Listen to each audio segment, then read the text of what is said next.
Hey, you guys. Hey. Welcome to Mission for Mental Health. I am your host, Jackie Robinson. Thank you guys so much for coming on with me this evening. I'm so excited. Y'all, look, somebody made me a shirt. Y'all see my shirt? I guess it's kind of blurry a little bit because I don't have a green screen behind me and it's green and it's doing all this little extra stuff or whatever, but work with a sister, it'll be okay. So shout out to my girl Kiana for making me this shirt. I so appreciate it. Y'all, your girl has been so busy. Y'all, your girl has been busy. I have been out advocating at the Capitol for mental health. Y'all, we are going to make some changes this year in 2023. I am really excited about that. I have way more to share with you guys. I cannot wait.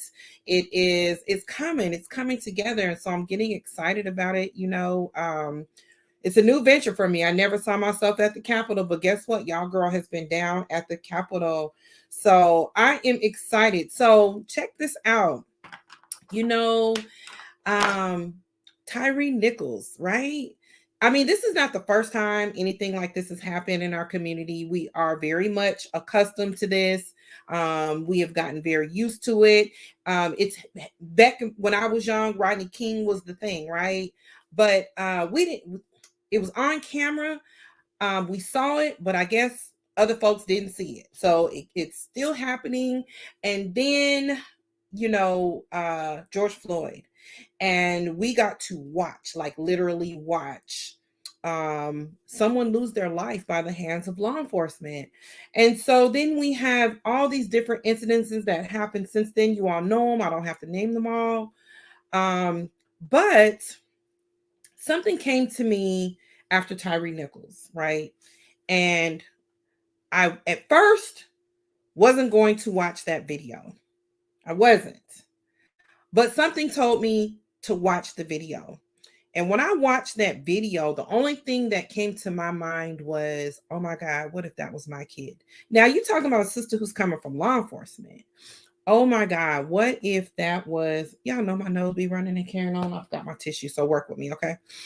What would if that was my child, right? And so I was starting to wonder, like, I wonder what my son is thinking about this. Like, what does him and his friends like? My son is in college. His friends are in college. He's in a fraternity.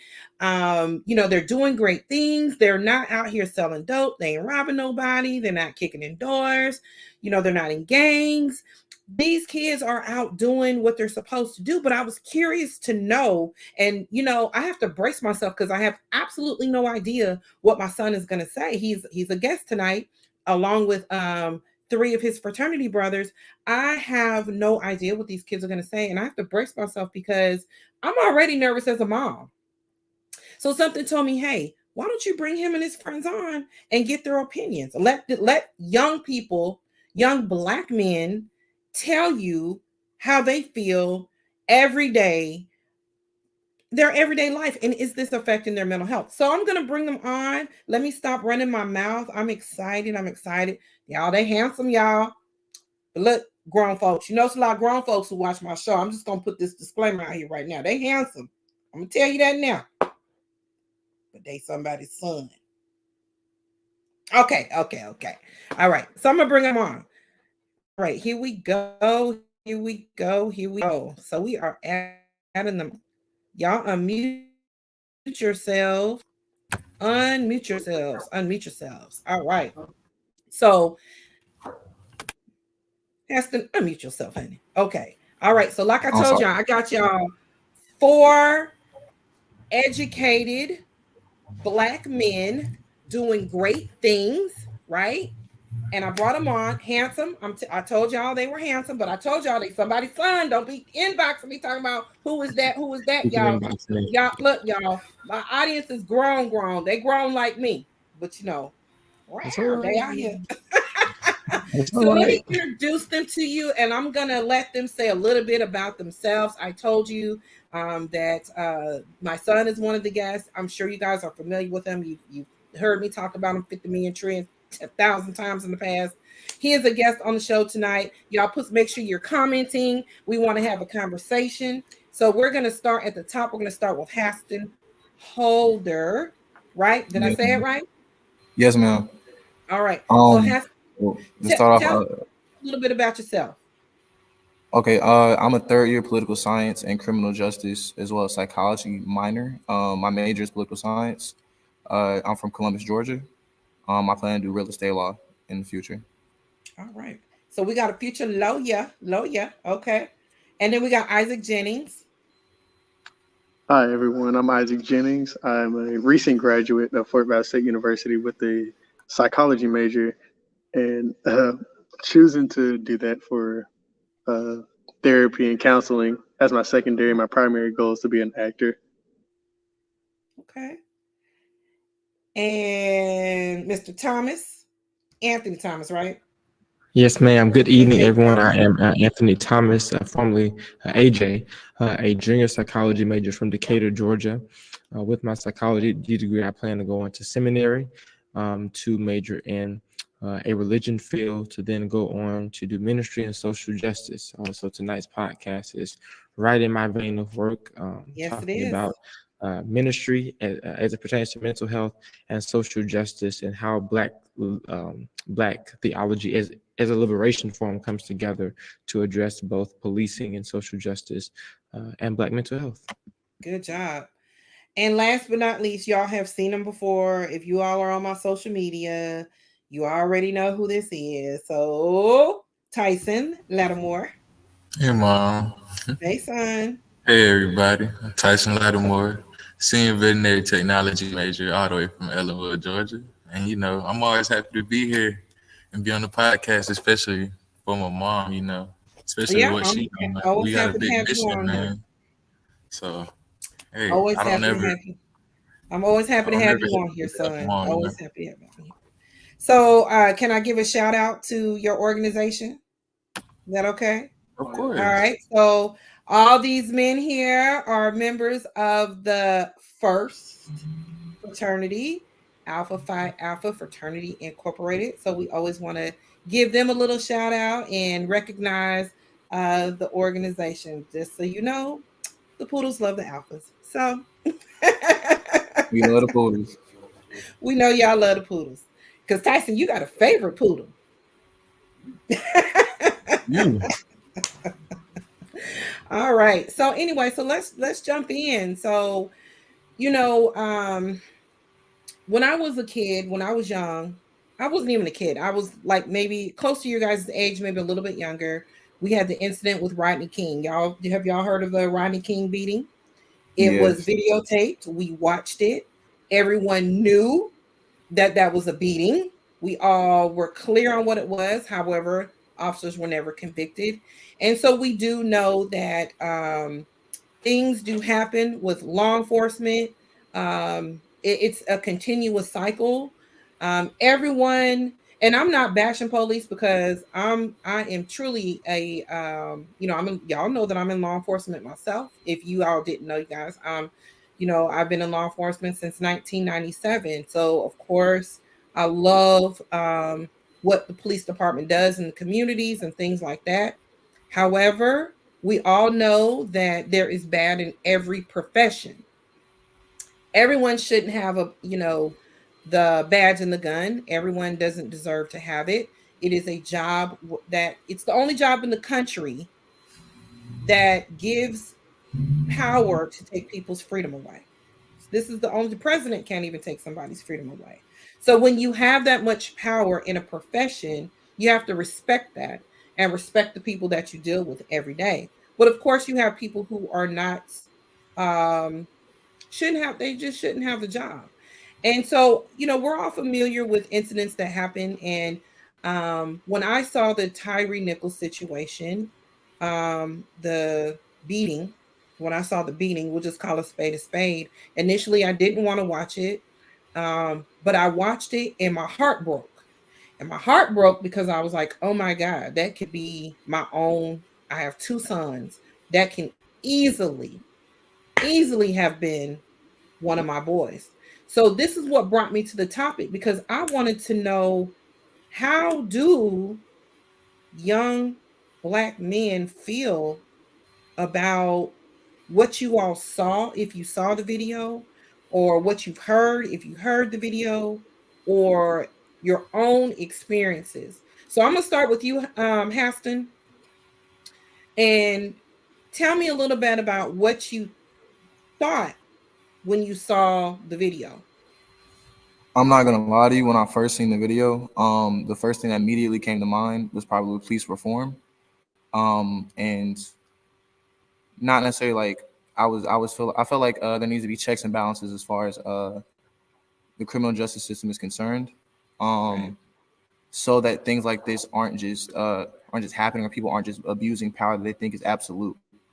Um, and along with that, I felt like there needed to be something done about qualified immunity as far as police officers are concerned. Uh, and the fact that they can do things like this and not face as harsh of a punishment as the rest of the community feels like they need to. Okay. Um, so yeah. Isaac, what did you think when you watch the video, or did you? Y'all know you heard about it, but did you watch it? I actually did not take the time out to watch it, and that's mainly due to 2020's events. Like always seeing and hearing about black men and women getting killed by the police, or not even the police, but just the stuff that was going on. I was like, it was messing with my soul, really, and it was very unsettling. Keep hearing stories about how we're getting killed, and it's some people are just like, oh, well, it happens. It's like, no, it shouldn't happen. And not coming from the police is like, these are people that are supposed to protect us. We're supposed Right. to watch over it, and they're going against what they say. And it just happened yesterday. I actually got pulled over by the police dropping my friend off, Mm-hmm. and thankfully we were right at his house, and their parents had also just parked there as well. So like, I felt good. I was like, okay, I'm in a good space. And then their parents, their mom works with the law, and Right. so she was there. She was just standing out there the whole time. She was like, oh yeah, I'm gonna make sure nothing happens. But when the police had came up to the car, he had asked me for my license and registration, and I didn't even take my hands off the wheel. I was like, my license is in my backpack, which was behind me, and I was like, he told me I could get it, and he was very kind, and I was just really thankful that he was like being easy with me, because Right. anytime like you see those blue lights, it's a different feeling. Hold on one second, So Isaac, because we're gonna talk about that. We're gonna talk about that. So hold that thought, and we're gonna come back and talk about the feeling when the blue lights come on. So hold that thought. okay. AJ, did you watch the video? I did watch it. I did. I watched it the night it was released. And what did you think? For me, when I saw it, I really thought about uh, PTSD. PTSD as post-traumatic slave disorder. If you ever read the Willie Lynch theory, and I recommend everyone to read the Willie Lynch theory, he talks about he was a slave master who wrote a theory on how to control slaves. And when you read the theory, he talks about one of the greatest principles and one of the greatest tactics to use to control the slaves is to turn them against one another. Because if they can be in disagreements with each other, and if they can be in strife with each other, then we'll never see unity amongst the race. So I think I really saw an enactment of the Willie Lynch theory that morally, the other black men thought it was okay to treat their own like that, Yeah. and that really deals with a morality issue. But then my other immediate question is, having been to Memphis on several occasions, if they'd been on the white side of Memphis, would these black officers have beat a white man like that, or would they have thought that they would have been in more jeopardy if they had beat a white man like that? Do they Right. think they can get away with this because he's black? Right. Tyson, did you watch the video? Now, I actually didn't watch the video just because, me personally, I don't like seeing things of that nature, let alone hearing things. As you all may know, there are previous people who have been in predicaments like this, and just hearing it over and over and over is just, it just makes you feel some type of way. It's draining at the same time. You know, you feel that sense of oppression, you know, like secondary oppression, just because it's our people at the end of the day. Right. You know, stuff like this, only certain cases reach the news, but what about the things that are happening under the table that we don't hear about? You know, stuff like that's still going on, and that's the ugly truth. And I really do strongly believe that there does need to be a change. Like Haston said, there does need to be a sense of checks and balances just to, you know, prevent these types of things. So, yeah, to answer my question, I didn't watch it, but I do believe that there does need to be a change. Yeah, okay. I always try to throw a couple little facts up when we're talking. Nearly half of Black Americans have very little or no confidence that police officers in their community treat people with different skin colors the same. This is according to the latest PBS NewsHour NPR Marist poll. A 2019 study showed that Black men and boys face much higher risk of being killed by police in their lifetimes. 96 deaths out of 100,000 are at the hands of police than do white men and boys, whose likelihood of death by cops is 39 out of 100,000. So we are at a higher risk. You are definitely correct, AJ, in what you explained to us. We are at a higher risk in this category, but we all know this. And so, what I was curious to know, hold on one second. Okay. So as I was doing my little research, I'm always trying to throw a couple facts up. David R. Williams, Florence Sprague Norman, and Laura Smart Norman, professors of public health and chair of Department of Social and Behavioral Sciences at Harvard T.H. Chan School of Public Health, found that the first study ever, they were equating the police killings and mental health.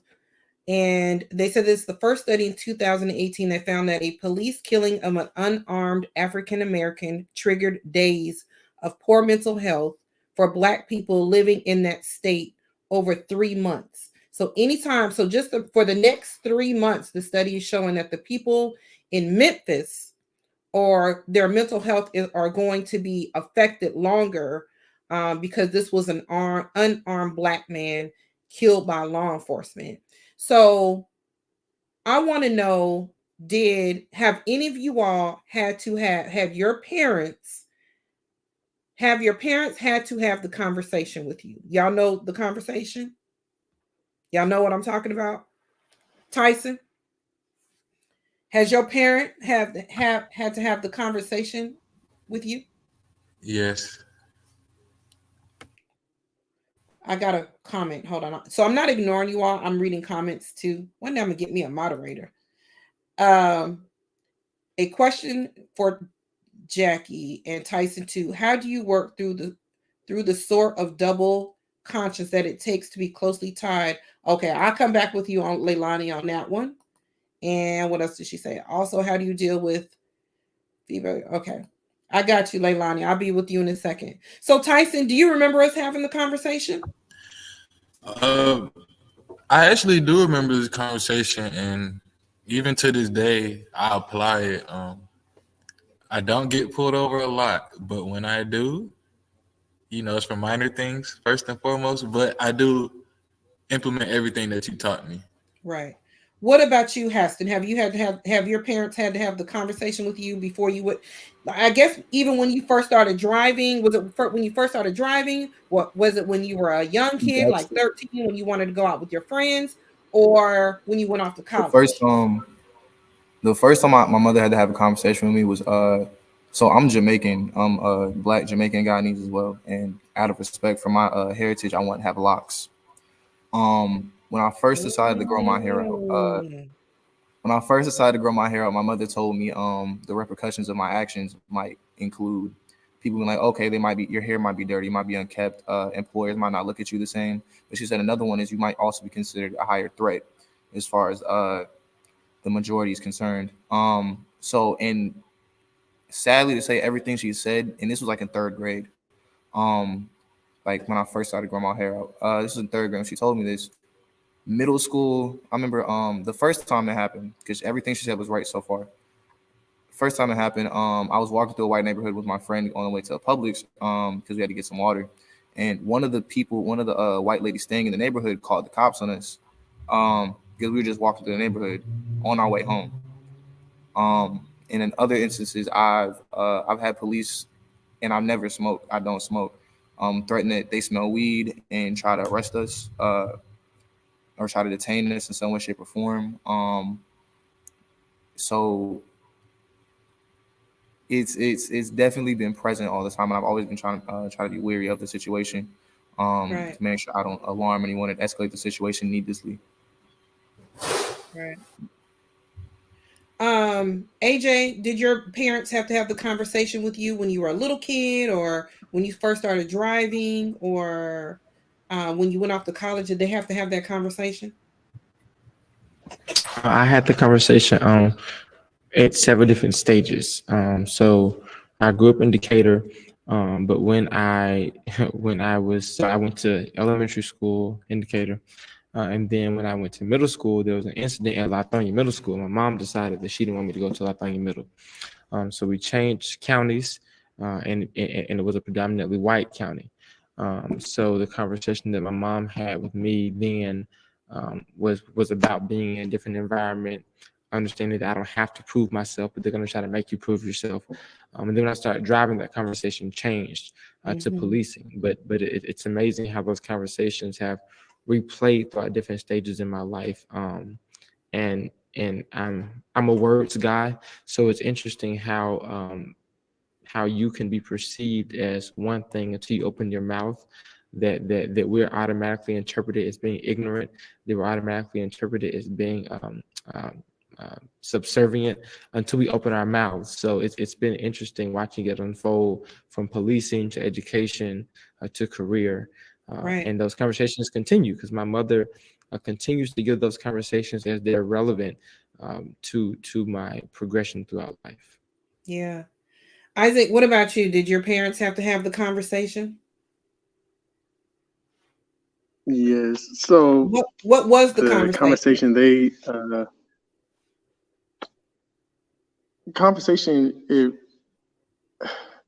they never really had to have it until we had got here in 2013, as we were overseas beforehand. So I was just entering high Mm, school. They never really had to worry about having this conversation because it's so much different overseas. It doesn't happen over there like it mm, does over here in the States. And so in high school, I would say,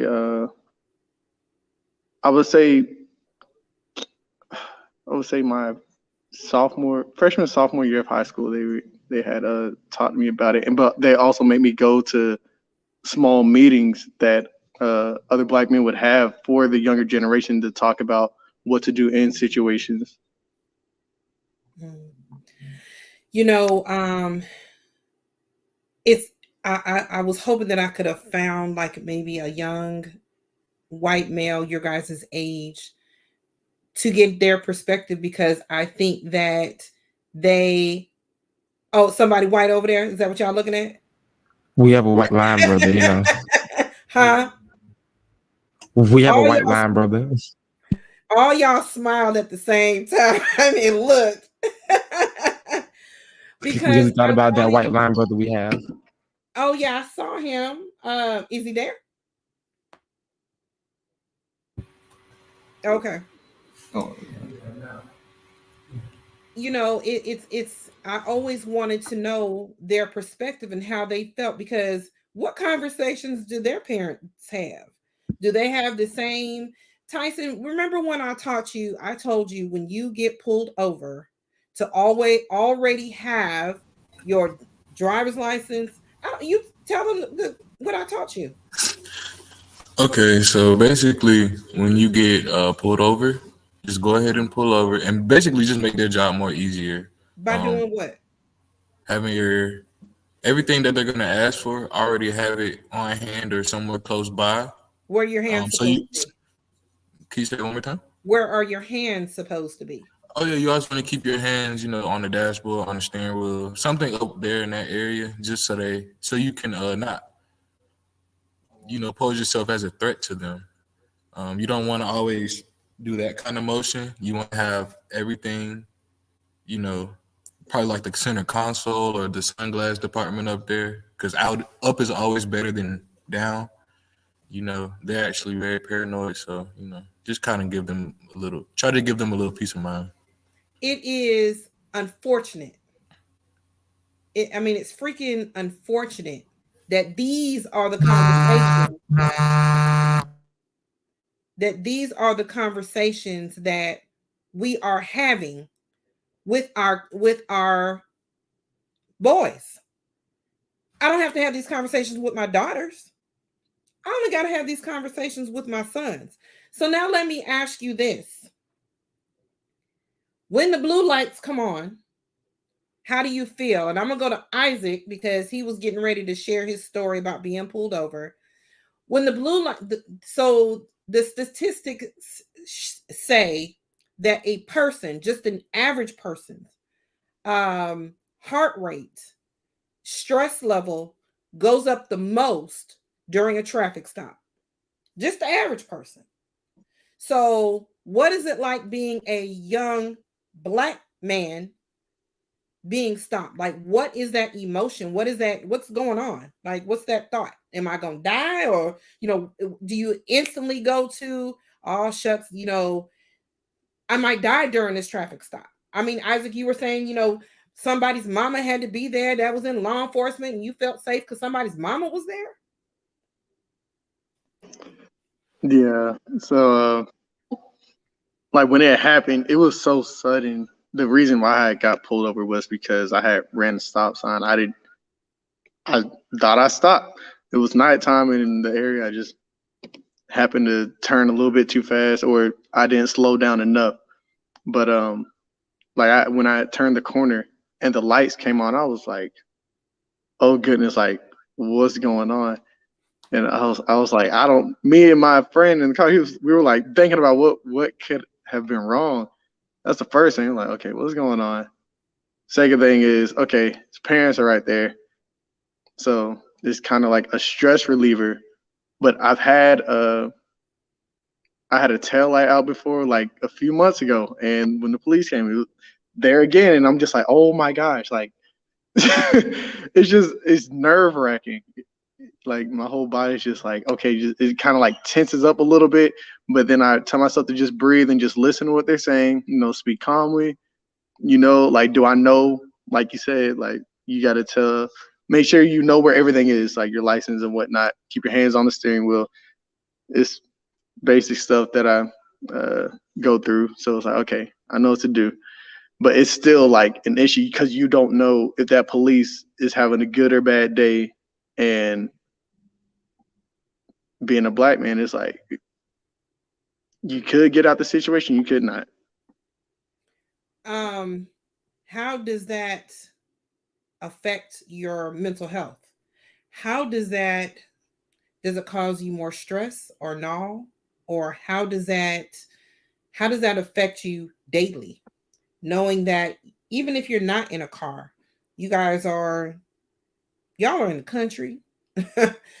You're just, there's no restaurants where you guys are. So in order to go get something really good to eat, you got to go a little further out where it's, not a whole lot of us. How does that make you feel, Haston, having to just be Black daily? Just be a Black young man daily. How does that affect your mental health? Or does it?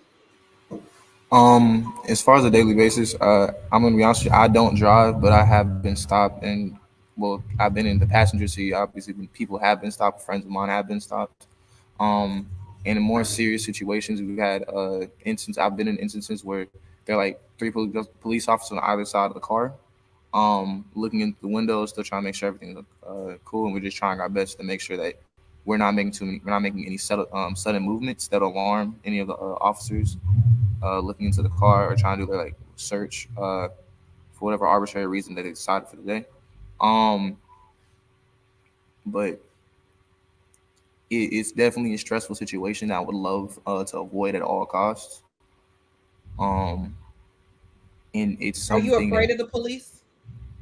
oh, I'm terrified. I don't really understand the fact that they're meant to protect us, but I don't feel safe around them at any point in time, even if I haven't done anything. Does it matter if they're black or white?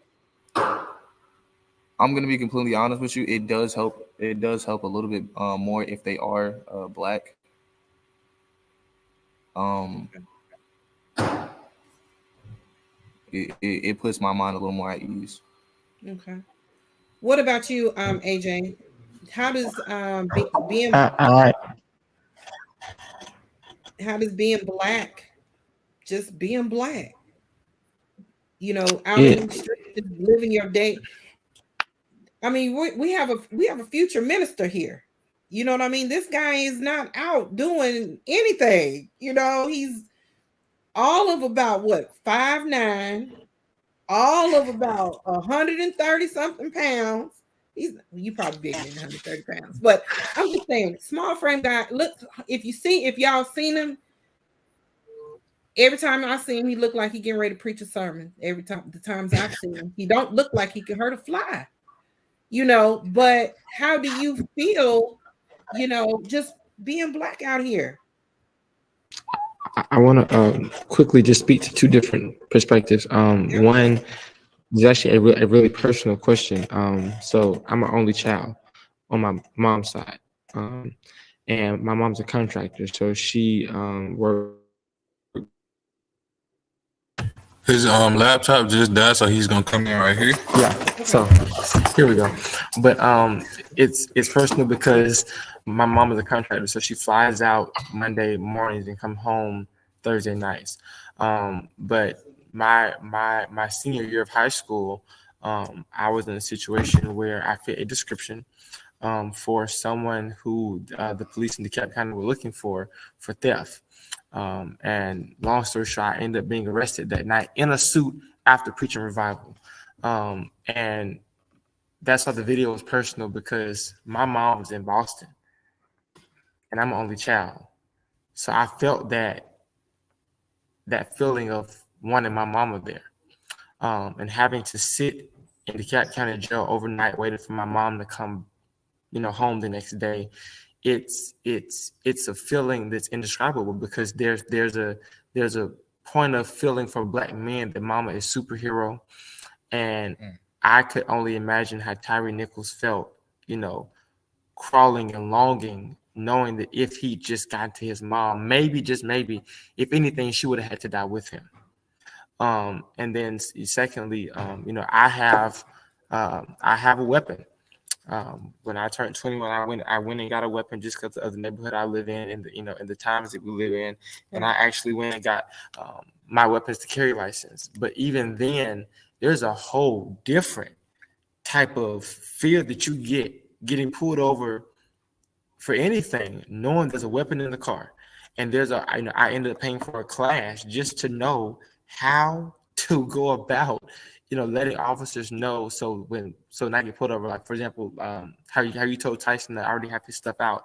I already, from the moment I get pulled over, I'm already getting it. So I won't have to reach for anything in their presence. So when they get to the window, I have both my driver's license and my license to carry visible to give to them so they know. But then there's that fear of, even if I give it to them, will I still die today having done everything right? And for me, it's personal again, because I don't even think about myself in the moment. My constant thought is, will this be my mama's last day having a son alive? Ooh. Boy, you got to make me cry. So it's not just about me, but I think people, and that mental health piece, people don't think about the fact that for a black man, it's not just us thinking about our life being taken. Right. It's the anxiety, and it's the legit burden of having to think about other folks living without you. So for me, I have an app on my phone where when I get pulled over, I can say, Siri, I'm getting pulled over. And it immediately calls my mom. And it puts her on speakerphone automatically so she can be present in that moment. Because for a Black man, the presence of his mother can really ease that tension and that anxiety. Right. So, Tyson, you've been pulled over quite a few times. And I've been on the traffic stops with you on the phone. Yep. But how does that affect you? I mean, I don't know what made you call me in the first place when you were getting pulled over, and does it have effect on your mental health at all, or? So normally every time I got pulled over, I think to call my mom just because, let me see if these people could talk to her and they could get me out of something. Just because my mom's law enforcement, it's not about what you know, it's about who you know. So are you calling me to get you out, or are you calling me because you're nervous? A little bit of both, Yeah, because the ticket comes to your house and you like, what is this? And, at least I'd rather you have that heads up, like, okay, he got pulled over. This is what happened. This didn't work out in his way, which is why he got the ticket. So pretty much that's why I call you. I'm not really nervous when I do get pulled over. I'm not really a crazy driver for the most part. However, in some cities, I do get nervous just because, there might not be a lot of Black people. Just like Isaac said earlier, you don't know if people are having good days or bad days. And you just never know. Let me ask you this, Tyson. Because you grew up in a home of law enforcement and you've seen me put on uniforms and go to work. Yeah. There's times I used to have to drop y'all off in my police car to school or whatever. Yeah. By you growing up in a law enforcement home, did that ease your fear a little bit? Is that why you're so comfortable or no? That plays a part, most definitely, just because, I know my mother's not like that.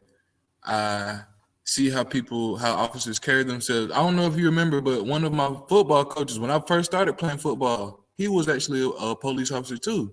He wasn't like that, and he was actually white. He was a great guy. Right. And, that just kind of led me to believe, every police officer isn't what you see on TV or social media, So I kind of grew up around them pretty comfortable, right? You got a question right there too. Yeah, she's asking me how do you deal with mostly negatively feedback from the Black community in regards to law enforcement? I think she's asking that question for me. Yeah. Okay. To answer that last question though, driving, it really doesn't have too much effect on my mental health, just because my parents taught me well enough, and I have seen officers to how they conduct themselves, or at least how they should conduct themselves. Right.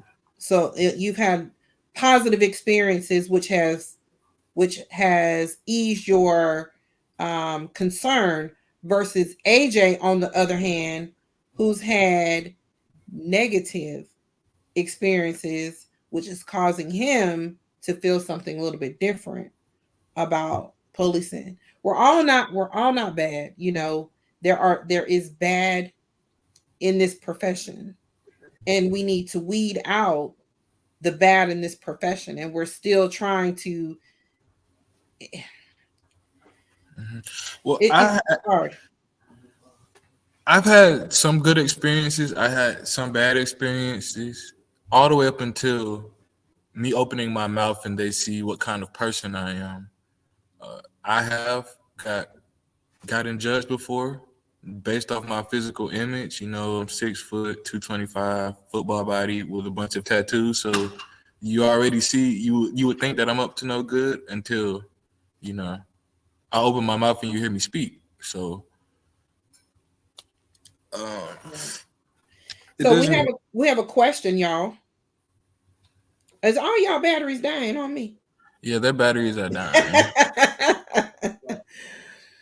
Okay, so we have a question. Protect Black women is always a trending phase. What can Black women of all ages and relationships do more to help Black men feel protected? Mm. You want me to leave it up there for you? Yes. Where's AJ? AJ actually stepped out to the restroom. Okay. Where's okay, Isaac. That one's for you. Okay, can you repeat it one more time? Yep, it's on the screen too. Can you see Oh, it? okay. So, what can Black Protect women? Black women. It's always a trending phase. What can Black women of all ages and relationships do more to help Black men feel protected? That's a tough question because it's like That's a loaded question, right? This girl's so smart, y'all. She gonna give you loaded questions. because if you think about a situation, it's being pulled over. It's an unexpected situation. You don't know that you're going to get pulled over unless you know that you did something wrong. But in most cases, when it comes to Black men being killed by police, it's mostly like traffic stops or some other bogus reason. And so it's like I don't I don't necessarily have a straightforward answer for Right, women to be able to prevent that in some way from happening. right. It's more So I so I popped on the guess. screen Black Lives Matter. Y'all heard Black Lives Matter? Black Lives Matter movement. Yeah. So what are your thoughts on the Black Lives Matter movement and dealing with social justice, police reform, all the things that they are seeking? What are your thoughts, Haston, on Black Lives Matter, Black Lives Matter movement? Is it helping? Is it not helping? Is there more that we can do? No.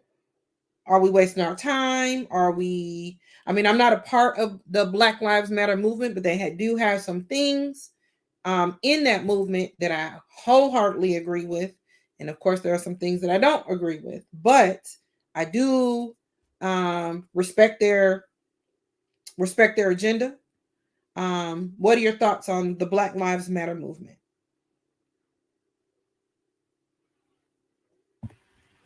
That's for you, Hasta. My fault. I'm sorry. I was trying to move around, make sure the computer was straight. Uh, as far as the Black Lives Matter movement is concerned, I don't know the ins and outs of it necessarily, but from what I've Right. heard about it, from what little information I do know, I do think that it needs a more prominent leader, maybe a face of the movement, similar to Malcolm X, similar to a Martin Luther King and Malcolm X, something like that, to actually push the movement in a certain direction. Because from what Mm-hmm. I've seen, it hasn't necessarily done anything that promotes help towards the Black community. And in fact, I've only seen it profit off the Black community. Interesting. That's an interesting thought.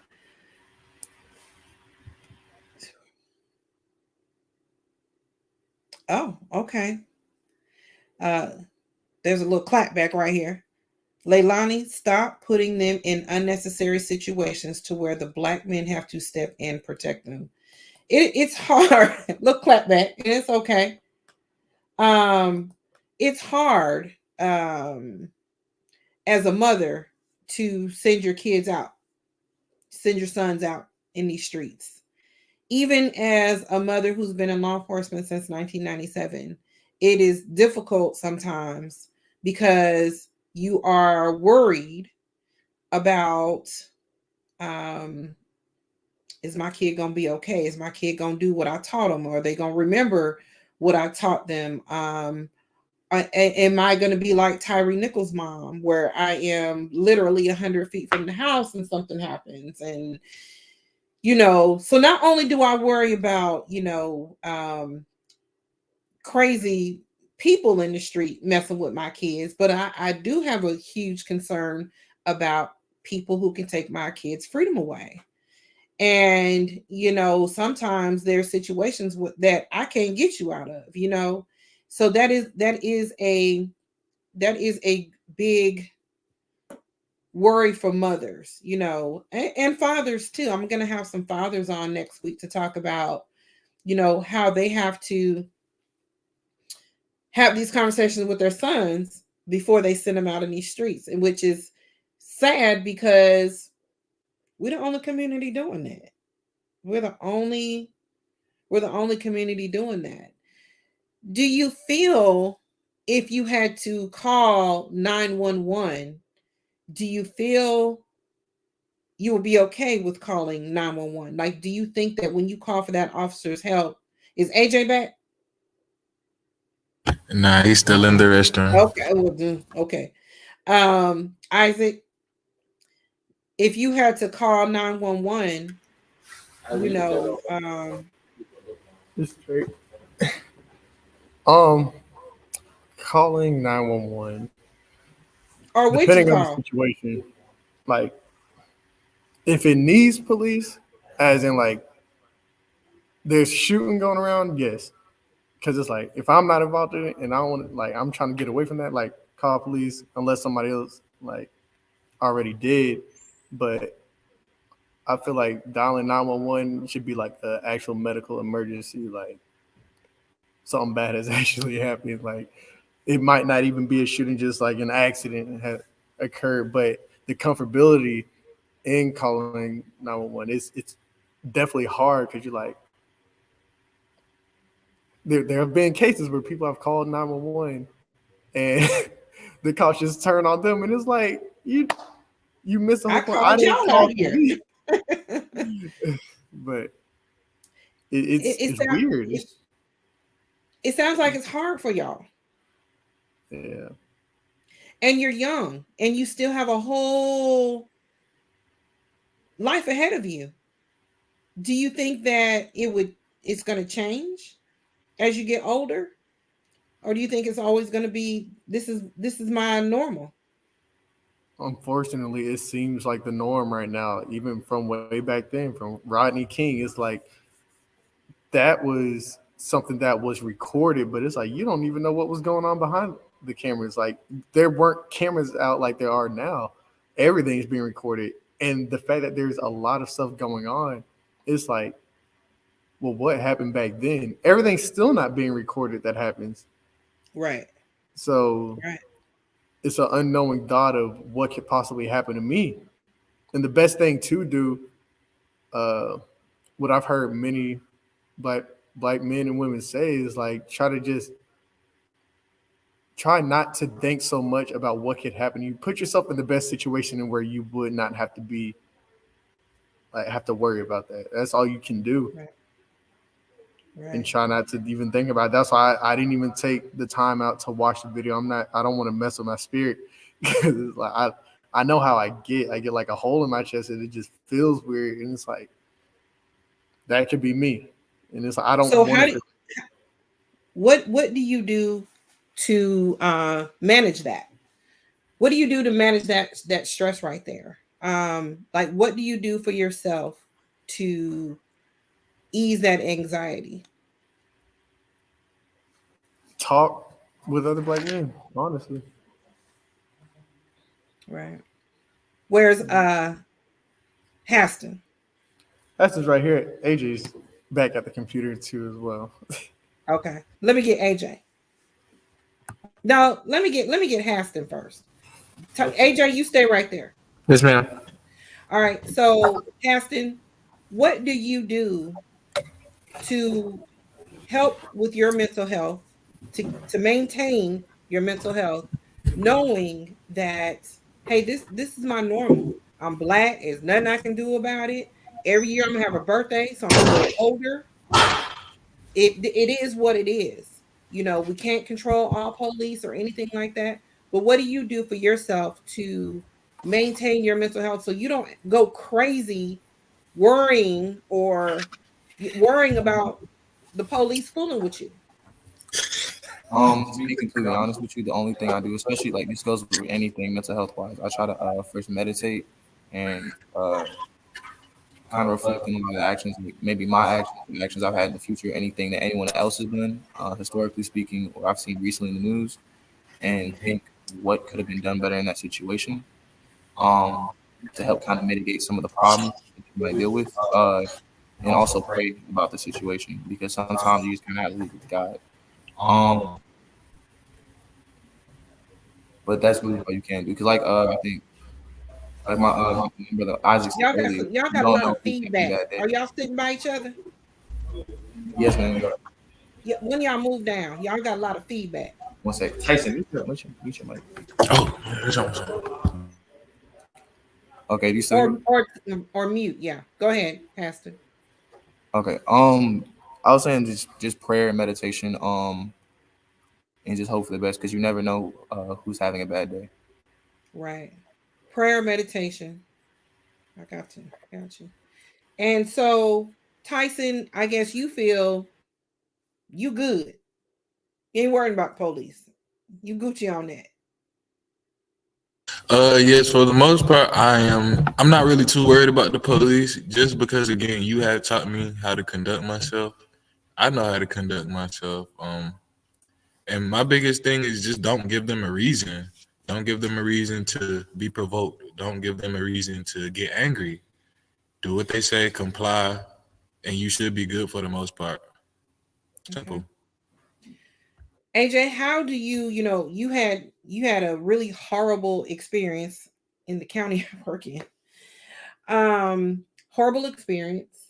So I understand how you have this, concern with dealing with law enforcement, but how do you maintain your mental health? You still got to grow older. You're still going to be Black. You still going to have people with this job who shouldn't have it. We want to weed them out, but we can't weed them all out. We're trying, but we can't weed them all out. So knowing this, how do you maintain your mental health to ensure that you're not walking around in fear or going, crazy or having a lot of anxiety anytime you see a police officer? I know this sounds cliche, because I'm the preacher. That's why I picked you last. but I would definitely say, back to prayer. There's a book by Combe called "The Cross and the Lynching Tree." It talks about the correlation between the experience of Jesus and Black people. But if we really look at it from this standpoint, Jesus being killed, he was unarmed and he was innocent. So, and he was killed by the Roman police. So Jesus was an only child who was unarmed and innocent, but killed by the police. So my strength really comes from knowing that God is not out of touch with how we feel. That what we feel is not something we have to communicate or explain, but that we can wake up in the morning asking for strength with an issue that God is acquainted with. So that gives me a lot of strength. But even back to what Tyson said, I think it goes back to, and although there can be instances where we do all that we're supposed to and still end up in predicaments, but making sure that we do what we're supposed to do, making sure that if you know your tail light is out, don't continue to ride it. So addressing things that I can to make sure that I've done all that I can do, and I had a friend that got arrested last week here in Perry that goes to Fort Valley because his license was in December. He reinstated it, but then go to the DMV, he got arrested in Perry. So, making sure that we're educating ourselves, understanding that even if you reinstate your license, you still need to go down to the Department of Driving Services and handle the paperwork just to make sure that we're, educating ourselves to know everything we need to keep ourselves out of, trouble. So I think it goes back to what Hassan said, prayer, meditation, and just staying up to date and making sure that there's no actual reason for you to end up in situations unless they just put you in it just because. Right. All that is great. All that is great. Yes, we all need to be in compliance with the law. Meditation, prayer, all that is great. Not having fear, that's great. But it's just unfortunate that we have to do this. This should not be our thing. Exactly. This shouldn't even be a topic. And I pray that one day this isn't a topic that is just, it's okay to be out here and be Black, because we all make mistakes. Everybody breaks the law some kind of way, as far as, especially with traffic. Shoot, everybody speeds, everybody does rolling stops, anything, but unfortunately, we are the ones who are profiled, stereotyped, and then during that stop, we're more nervous than the average, and we have all these rules we have to follow to make sure that that officer, that person in the uniform, doesn't get mad. We're doing everything we can to make sure they don't get upset. Like, Exactly. they make sure they, might be Crazy. having a bad day, so we don't want to make it worse for them. We can't have a bad day. Right. Right. At all. Period. Like, we can't. Women, we can have a bad day, but black young men, y'all can't have a bad day. What if I woke up? What if I woke up on the wrong side of the bed and got pulled over and I'm upset? It ain't upset. I'm not upset with you. I'm upset with everything that happened before you even stopped me. But I got to make sure you're okay during this traffic stop. And I pray that one day this is not a thing anymore, because this shouldn't even be a thing. It shouldn't even be a thing. And I don't care, if you're, white officer, Black officer, you know, our job is to enforce the law, not to profile people, not to hurt people. That is not our job. Most of everyone knows the saying, our job is to protect and serve the community. That's our job. And so, I hate that we go through what we're going through, but it is what it is. And we have to, you know, until that day comes where we have weeded out all the bad ones, this is what we have to do. So I just want to thank you guys for giving me. I know you all were so busy prior to jumping on this call. You guys probably are still where you were when you called me earlier. And so I am so thankful, and I appreciate you all for giving me an hour of your time. I hope people were able to, if they didn't know, now they do. Maybe they see a different perspective from young people and their anxiety. It's Yes, ma'am. already hard to have to be in college, trying to graduate, Yeah. and That's right. anxiety from this test, that test, this test, the relationships that you all have, with your little significance and all, and the anxiety of, am I gonna be able to get an appointment in with Tyson to get my hair cut before this party? Right. Whatever, just the anxiety that y'all have as young people, how am I gonna pay my mama that cell phone bill money that I was supposed to pay her and didn't pay her? Yeah, that stuff like that, all that anxiety that you all experience, it's already enough. It's enough. You all are supposed to be in a position right now where you living your best life. You're supposed to be living your best life, and I encourage you all to do it. you know um you're only young once. You only get this experience once, so enjoy your college experience. And so I appreciate you for taking this time with me. Any AJ, closing remarks? You got any closing remarks for me? I would just want to say thank you, really, because we don't get a lot of opportunities to speak on things like this, and even when there are opportunities, I think people kind of forget like the college student perspective, because it's different for us because we're away It from our is. hometowns, so we're literally experiencing something that we didn't grow up necessarily around or in. So I really appreciate you thinking enough of us to allow us to share our perspective. And I think that the work that you're doing, it makes a big difference because you're in law enforcement.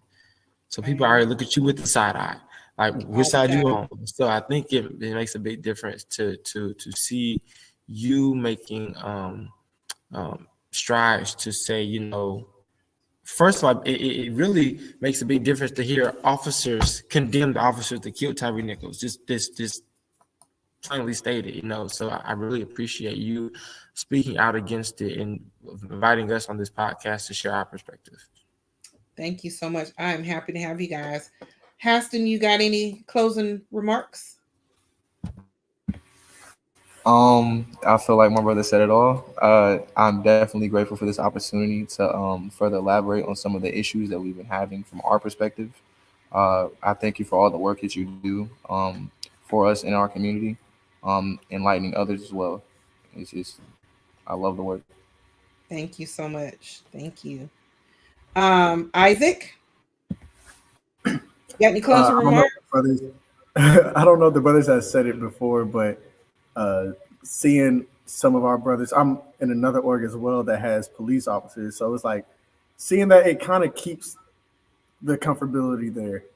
I'll say that. Yeah. We're all not bad. You know what I'm saying? We're all not bad. Like no one really takes this job and says, I can't wait to go out here and stop all the Black people and beat up all the Black people and scare all the Black people. Like none of us really sign up for that. But in every profession, there is bad. There's bad teachers, there's bad doctors, there's bad police, there's bad in every profession. Most of us really do want to do good. Like we really do want to help the community. We really want to do well, right? So just know it's a small percentage that ain't crap and makes the rest of us, especially during times like this, look like crap. But we really are, most of us are good people. So I hope that, you still gotta do your P's and Q's when you get pulled over. But I'm hoping that maybe this could have eased it just a tad bit to know there are some good people out here. Tyson, do you have any closing remarks? Nah, I actually don't have any closing remarks, Mom. I believe this guy pretty much hit the nail on the head with everything he said. So yeah, He's man, good. he took the words right out my mouth. So I'm glad that I was hoping, no shade to Isaac and Haston, but I was hoping Preacher was gonna be one of the ones that you reached out to. I'm glad. So y'all did you guys did really, really good. So, you guys, thank you guys for tuning in with me tonight. As always, I need you to subscribe, like, and share. We want to grow this thing. Like I told you guys, I've been spending a little time down at the Capitol advocating for mental health. I never thought I would be doing this at all, period. But this is my new journey.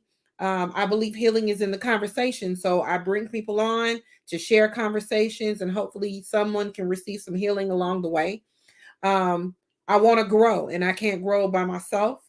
I need your help. So I need you all to please subscribe, like, and share. Have people tune in and watch my podcast. If you know anybody who would like to be a guest on the show, you can have them shoot me an email at missionformentalhealth@gmail.com. I read my emails every single day. I read your comments and all that good stuff. So if you know anybody, or if you would like to be a guest on the show, make sure you reach out. Mission for Mental Health. You also can reach out, and you probably can catch me easier on my social media, because I stays on that social media. And guess what? Your girl's learning how to do the what's it called, Tyson? TikTok. What's it called, Tyson? What's the thing called? TikTok. I'm learning how to TikTok, y'all. I'm learning how to tickety talk. I'm gonna change the name of it. We gonna learn. I'm learning how to tickety talk, y'all. Nah, I'm kidding. I'm learning how to do the little TikTok. Mama, don't say that no more. I said no tickety top. Don't say that no more. Don't say tickety top. Wiggity whack. No tickety talk. Okay. So the guys told me don't say the tickety talk no more. So I'm learning how to do all that stuff. But you can follow me on all my social medias, IG, Facebook, Mission for Mental Health. And those of y'all that know all my personal stuff, it's public. Hit your girl up and let me know what type of episode you want to see, and let me know what I need to improve on and what I don't need to improve on, just let your girl know. Okay. So I appreciate you guys. I'm gonna get you four to stand by 1 second while I end this show. So hold up 1 second. And so the rest of you, I will see you all next Wednesday at 8 o'clock sharp, y'all. Your girl be on time, baby. If I ain't on time for nothing, I'm on time for this show.